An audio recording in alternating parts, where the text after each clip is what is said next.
গণেশ চতুর্থীতে চাঁদ দেখলে কি হয়? একটি পৌরাণিক কাহিনী অনুসারে একদিন রাতের বেলা ছোট্ট গণেশ তার বাহন ছোট্ট মুশিকের ওপর চড়ে খেলছিলেন।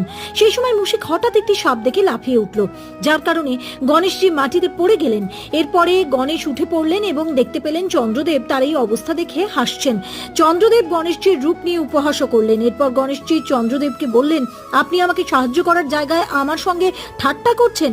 আপনার যে চেহারার জন্য আপনি এত গর্ব করেন সেটি নষ্ট হয়ে যাবে, আপনি আর আলো ছড়াতে পারবেন না।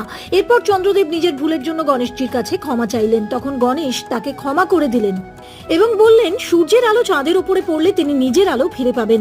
তবে তিনি এও বললেন, চতুর্থীর এই দিনটি আপনাকে শাস্তি দেওয়ার জন্য সর্বদা মনে রাখা হবে। যে ব্যক্তি ভাদ্রপদ শুক্লা চতুর্থীতে আপনাকে দর্শন করবে তার উপর মিথ্যে কলঙ্ক লাগবে। যদি ভুল করে গণেশ চতুর্থীর দিন চাঁদের দর্শন হয়েও যায়, তবে ভগবান শ্রীকৃষ্ণের সমন্তক কথা পড়লে বা শুনলে গণেশজি তাকে ক্ষমা করে দেন।